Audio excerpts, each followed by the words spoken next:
Se encuentra en nuestro programa Nuestra Voz a nuestro gran amigo el maestro Julio César Martínez García.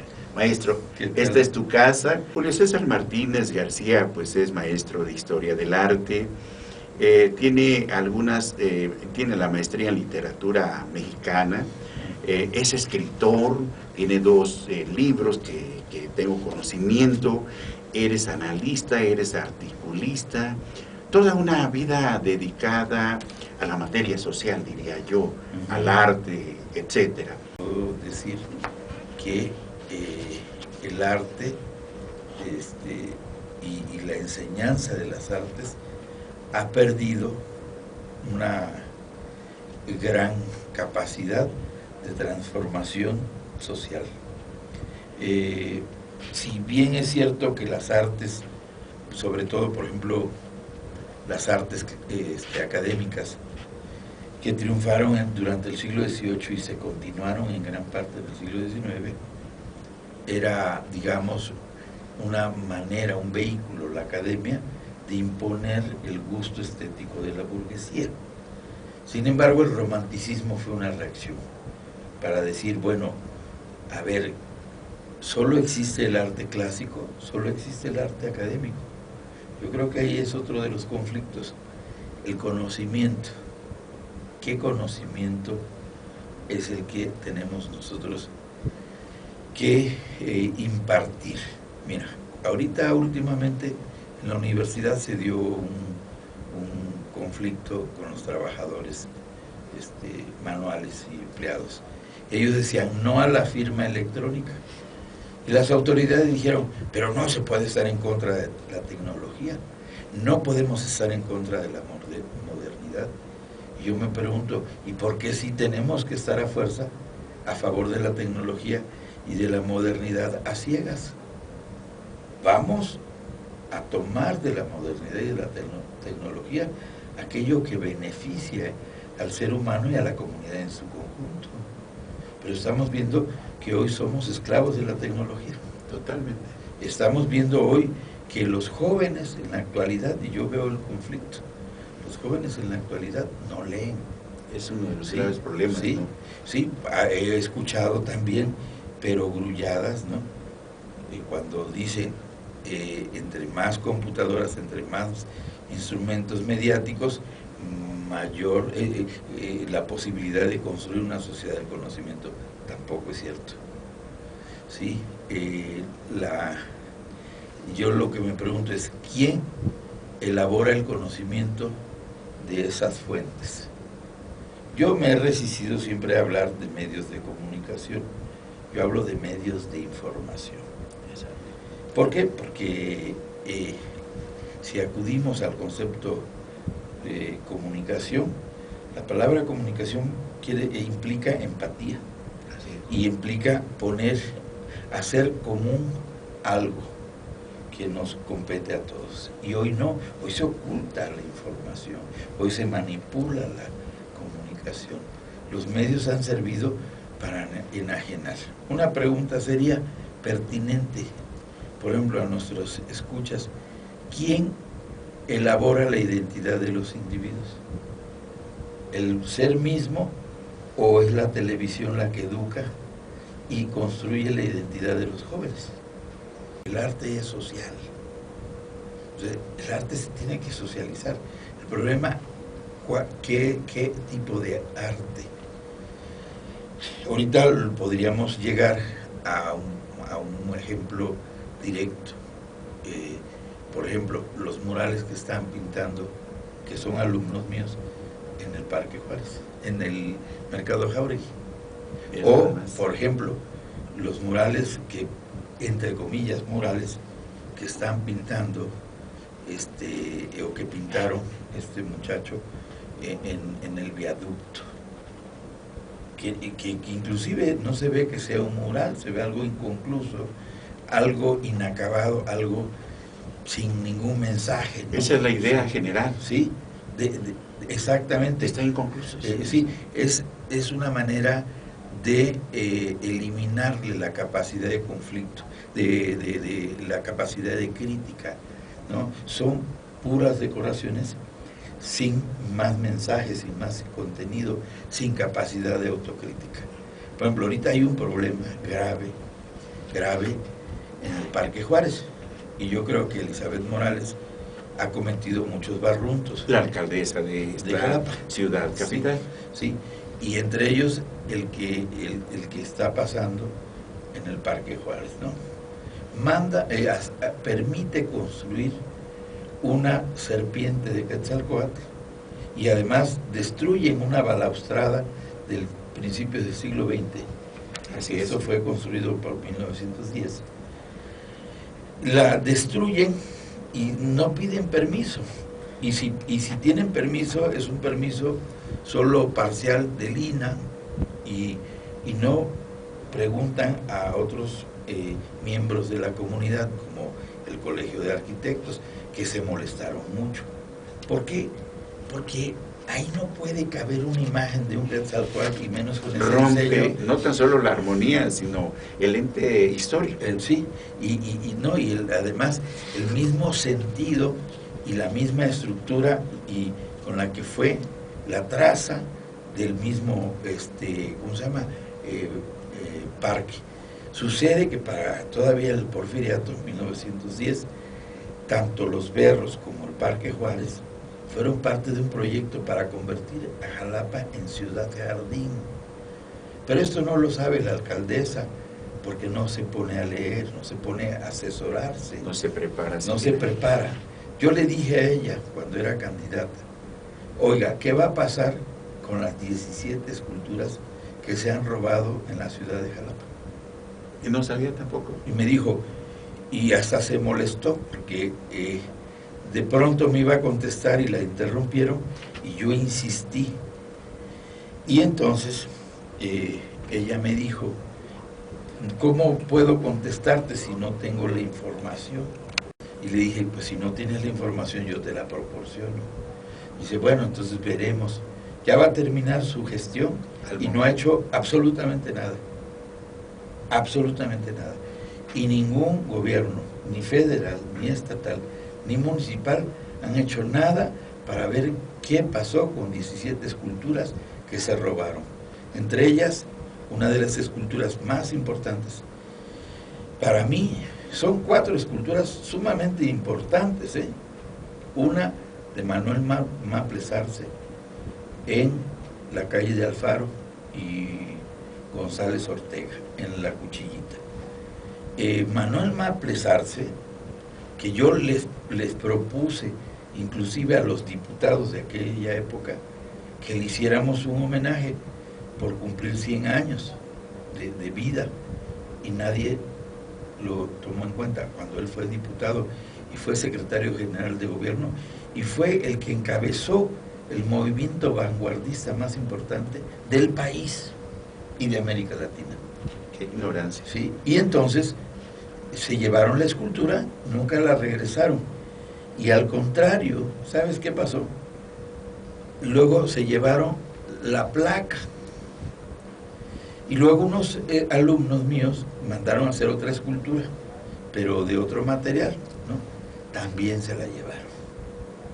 Hoy pusieron una plaquita ahí insignificante de nada que ver. Nada que ver. Entonces yo me sigo preguntando, y yo le diría a nuestro amigo Américo Zúñiga, presidente electo, que creo que está interesado en esto, como también se lo dije a Ricardo Agüed, que preparemos un congreso o un coloquio estatal para que analicemos la importancia del patrimonio cultural de Veracruz, del arte público, y que en las escuelas se empiece a enseñar que el arte no solo es para terapias y para señoras que están interesadas en hacer tejido, todo eso es válido, ¿verdad?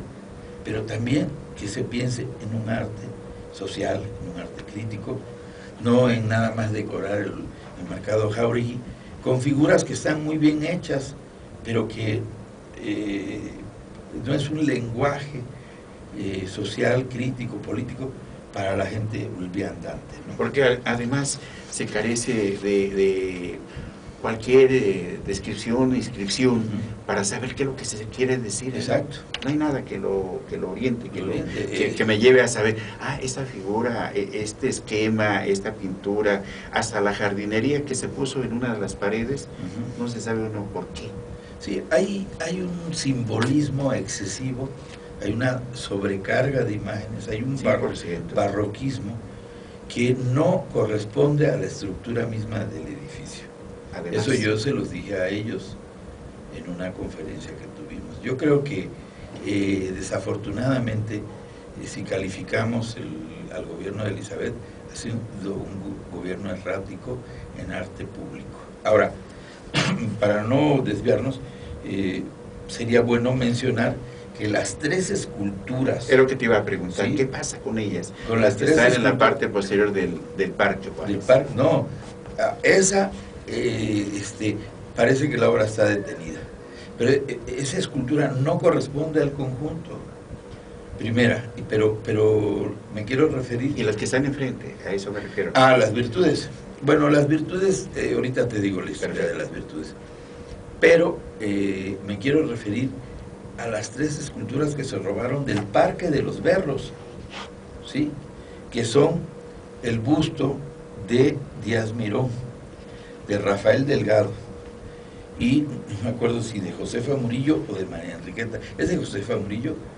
Las 3 esculturas, fíjate bien, ejecutadas por un escultor veracruzano de un prestigio internacional, pues, ¿qué te puedo decir? Del periodo precisamente de los 30s, 40s, Carlos Bracho. Carlos Bracho es un escultor que está, bueno, vamos a llamarle de algún modo, cotizado a nivel internacional. Cuando a mí alguien me dijo, no, es que se llevaron las esculturas por el bronce y menosprecian a los rateros, digo, pues están mal ellos, porque el ratero sabe que una escultura de esas características en el mercado negro vale mucho más que si lo vendiera por kilo. Exacto. 100%. Mira, yo nada más te digo una cosa, una pieza de esas puede estar valuada mínimo, $500,000 pesos. Cada escultura de esas, ¿no? Y quien se la vaya a llevar es porque sabe el valor que tiene. Y para qué fin la puede obtener. Claro, por supuesto, mano. Entonces, si tú de ahí dimensionas que son 17 esculturas que se han robado, o sea, es para que Elizabeth hubiera dicho, a ver, yo hago una rueda de prensa, aquí hay este problema que alguien de la comunidad me ha dicho, ella ha ido 1 o 2 veces a los Berros, porque yo sé que ha ido a los Berros, y hace como si no pasara nada. Yo creo que está equivocada esta muchacha, tiene que reconsiderar y hacer una valoración autocrítica a su gestión. Ya debe bajar de la soberbia porque hizo las cosas sin darse cuenta que estaba dañando a la comunidad. Lo malo que si en 2 años y medio no hiciste lo que tenías que hacer, ahorita te quedan 3 meses escasamente activos, que dudo que lo pueda hacer. Pues tiene tiempo por lo menos de poner, yo se los dije, y ya se lo dije a Américo Zúñiga, se lo dijo a Ricardo Agüed, que las autoridades por lo menos municipal, estatal y federal deberían de poner la denuncia en el Ministerio Público para que quede constancia claro, de este robo a la ciudadanía, porque es un robo al pueblo. Robarte el arte público, dañarlo es... Entonces yo le he propuesto tanto a Ricardo Agüed como a Américo Zúñiga que realicemos pronto, próximo año yo creo, una vez que ellos estén ya en funciones, organizar un coloquio para valorar la importancia del patrimonio cultural y del arte público. Porque si nosotros no defendemos el arte público, entonces no, eso es pérdida de la historia, es pérdida de la memoria, y es pérdida de la identidad de la ciudad. Porque las esculturas se van haciendo y van formando parte de la ciudad. En ese momento, querámoslo o no, estemos de acuerdo o no en los murales del Mercado Jáuregui, no por eso los vamos a ir a dañar, ¿no?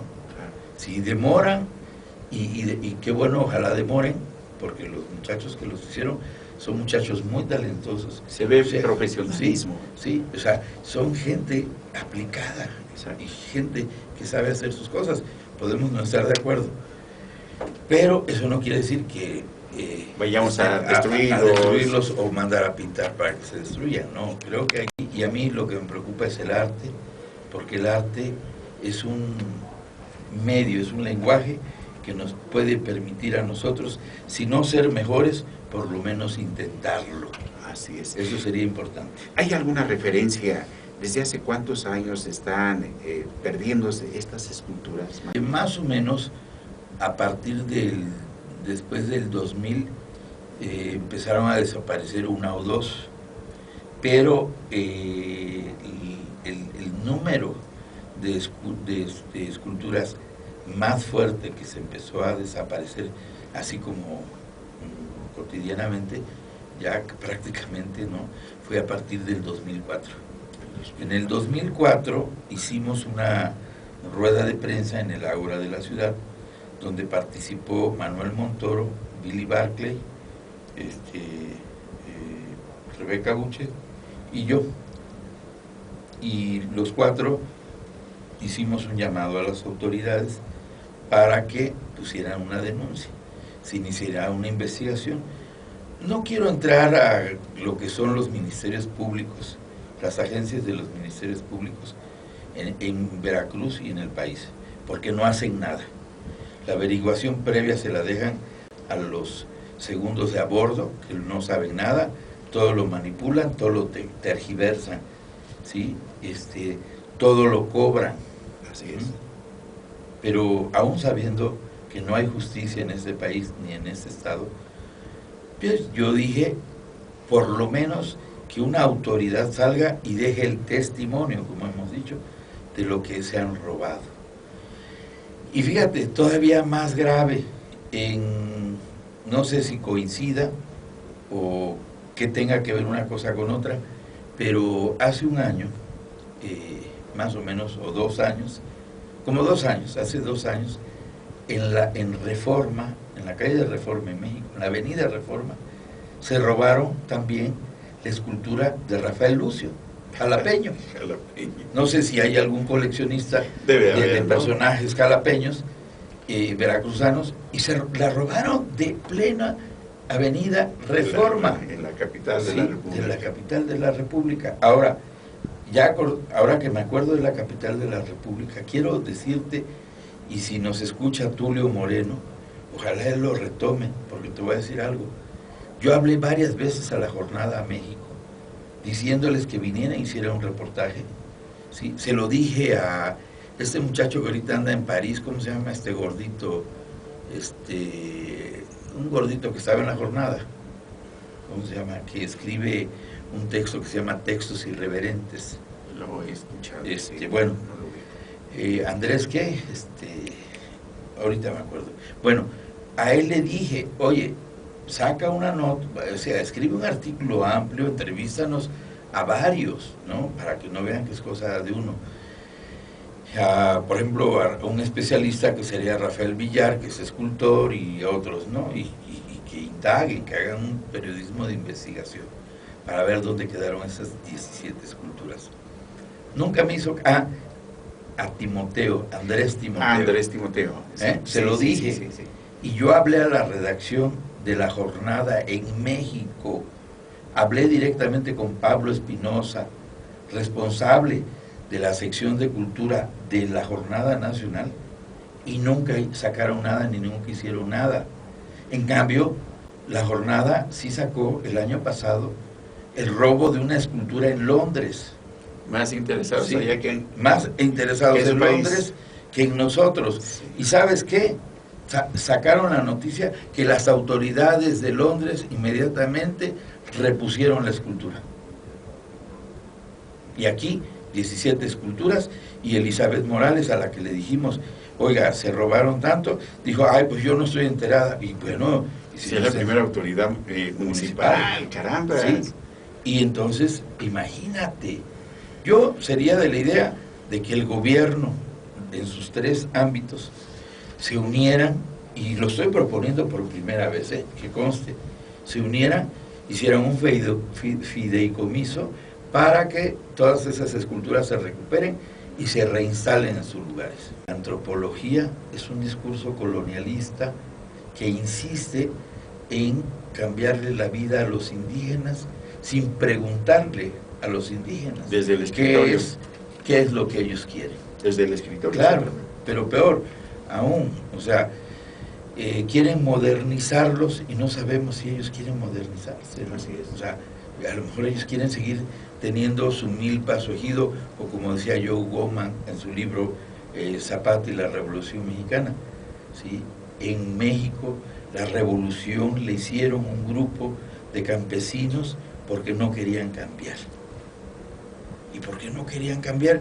Porque vivían mejor siendo campesinos, teniendo un ejido, que siendo proletarios asalariados, ¿sí?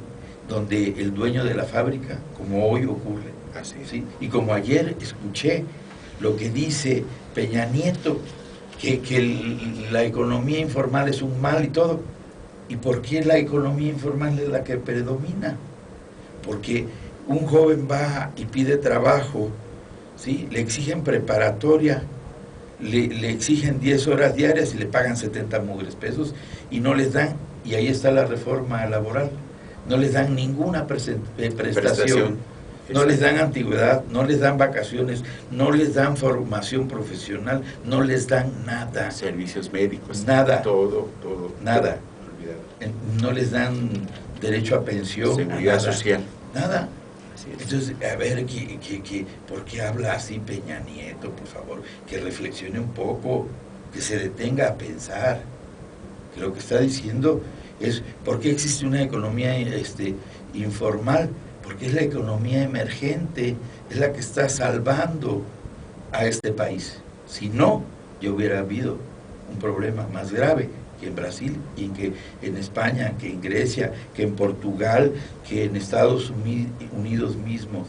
Quieren importar un modelo educativo completamente errático. Los jóvenes de Wall Street, que se han manifestado en Estados Unidos y que ahorita han parado, esos jóvenes tienen una educación, dicen, privilegiada, pero tú sabes cuánto dinero deben esos jóvenes a los bancos norteamericanos. 80,000 millones de dólares. Por eso se hizo un movimiento allá. Y no se ha detenido, ahí sigue latente. Y aquí lo que ha detenido un movimiento social ha sido la economía informal. Entonces, que no hable cosas que no sabe. Peña Nieto debe sentarse a pensar mejor y no decir, porque no todos los mexicanos somos gente que no sabemos. Los mexicanos sabemos pensar y sabemos pensar con profundidad, nada más que tenemos mucha paciencia. Somos gente muy tranquila, todo lo contrario a lo que dicen. En una ocasión yo le pregunté a una señora, el día que mataron, un noviembre, el día que mataron a John Lennon, le pregunté, ¿y qué es lo que pasa en el mundo? ¿Por qué ocurren estas cosas? Yo preocupado y agobiado por lo que había pasado. Me dijo, ¿sabe qué, señor? No hacemos nada porque recientemente la revolución nos mató a nuestros padres, a nuestros hermanos, a nuestros hijos, y por eso la gente se detiene, porque no quiere que esto ocurra. Muchas veces los ciudadanos le tenemos más miedo a los policías que a los propios pillos, ¿no? A los ladrones. Así es. Porque pues un ladrón te puede quitar lo que traigas y ya te deja ir, pero el miedo a un policía que te meta a la cárcel, te acusen de algo o te siembren algo y todo, pues estás indefenso. Exacto. Yo creo que el problema grave del país es la corrupción y la impunidad. Y eso tiene que acabarse. Sí, eso se tiene que acabar porque el político está socavando su propia tumba. O sea, si quiere seguir gobernando, tiene que detenerse y tratar de ser un poco más equitativo. Exacto. ¿Sí? Ser más, buscar lo que decían los griegos, el punto medio, la mesura. La gente creía que las virtudes eran unas esculturas hechas para Jalapa. Pues no es así. Mira, las virtudes las hizo un jalapeño, eso sí, de nombre Enrique Guerra. Enrique Guerra fue un joven muy talentoso que hacía trabajo en piel, jarcería, monturas de caballo, fuetes, ropa para los charros hacendados de aquella época, en el Porfiriato.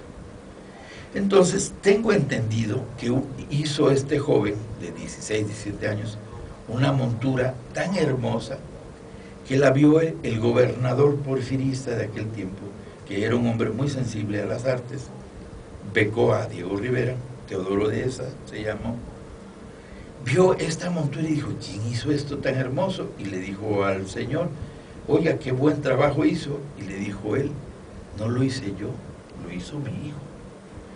Estaba a un lado el hijo, el autor de la obra, y le dijo, esto es una verdadera obra de arte. Su hijo hace esto, y lo becó para que se fuera a San Carlos, a la Academia de San Carlos. Pues ese escultor jalapeño, nacido en San José, ahí atrásito de la iglesia, por ahí nació en el barrio de San José. Y ese joven se fue, y nadie sabe, o muy pocos saben, que Enrique Guerra fue alumno de Augusto Rodin, el gran escultor francés que todo el mundo elogia. Y Enrique Guerra, junto con otros escultores de la época porfirista, Fidencio Nava, había otro de apellido Guerra, había varios que, influenciados por el simbolismo francés, empezaron a hacer esculturas que hoy las podemos encontrar en la Alameda de Veracruz. Hay una que se llama Melgetrut, y hay otras, El Beso, Salomé, y ahí en la Avenida Juárez vamos a encontrar varias esculturas, réplicas de estos autores porfiristas. También las encontramos en mármol, e inclusive un relieve extraordinario de Guerra en el Museo Nacional de Artes, donde está el Caballito, frente al Palacio de Minería, que por cierto la obra del Palacio de Minería y el Caballito son del mismo artista, que se llama Manuel Tolsá, que es un escultor que vino en 1790 a este país a los 27 años. Y jóvenes, y fue el primero en traer esculturas griegas, copias de esculturas griegas, para fundar la Academia de San Carlos. Entonces, estas esculturas, las virtudes, se las encarga Porfirio Díaz a Enrique Guerra en 1909, con el propósito de que estas esculturas decoraran la fachada del edificio de Relaciones Exteriores que se inauguró el 15 de septiembre de 1910 a las 9 horas en el Distrito Federal, con motivo del centenario de la independencia. O sea, que te estoy diciendo que estas esculturas en 1910 cumplieron 10 años de existencia y 200 años de la independencia.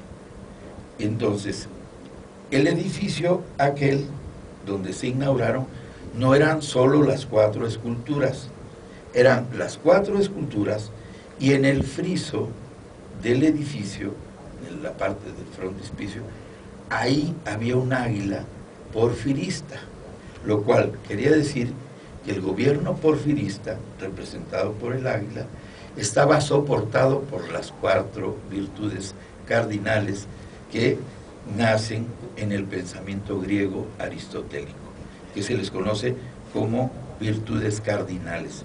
¿Por qué son virtudes cardinales? Porque son las que orientan al hombre para mejorar en su vida, para alcanzar lo que los griegos llaman el arete, es decir, la excelencia. ¿Quisieras mencionar el nombre de cada una de ellas? En el orden en el que están puestas aquí son templanza, prudencia, fortaleza y justicia. Investigando, las virtudes cardinales principales son las que, según los griegos, nacen con el hombre mismo, que son parte del ser en sí, son templanza, prudencia y fortaleza. Y la justicia es producto de estas 3.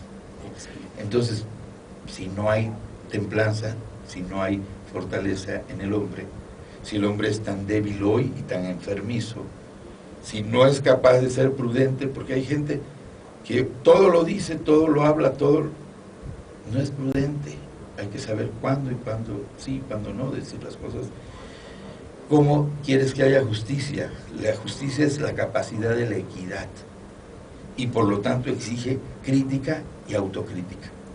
Porque si tú eres incapaz de ser autocrítico, ¿cómo vas a ser equitativo? Así es. ¿A dónde las hicieron? ¿De dónde las trajeron si es que no eran? Bueno, las esculturas finalmente se inauguran en este edificio, etcétera, etcétera. Pero las esculturas, Enrique Guerra las diseña, supongo que en yeso y marmolina, y se las lleva, los originales, los moldes, se los lleva a Carrara, y allá con mármol original de Carrara, los picapedreros de allá las terminan, y él se las trae de regreso y en su taller las pule, de tal suerte que para 1910 él ya tiene las piezas, se inaugura con toda exactitud. Yo hubiera querido, pasa lo siguiente, el edificio más o menos de Relaciones Exteriores, que estaba en la avenida Juárez de México, colapsa en 1925. Parece que hay un temblor, hay un incendio, y tienen que derrumbar el edificio, lo demuelen. Y las esculturas las guardan en las bodegas de lo que ahora es el Monumento a la Revolución, que también era un edificio, iba a ser la Cámara de Diputados de los porfiristas. Entonces, estamos hablando de 1929, cuando el presidente de la República, recién llegado, Pascual Ortiz Rubio, le dice al gobernador de Veracruz, Adalberto Tejeda, esas esculturas que están ahí en la bodega son de un paisano tuyo, Enrique Guerra. Y le dice Adalberto Tejeda, bueno, si son de un paisano mío, ¿por qué no me las das? Me las llevo a Jalapa.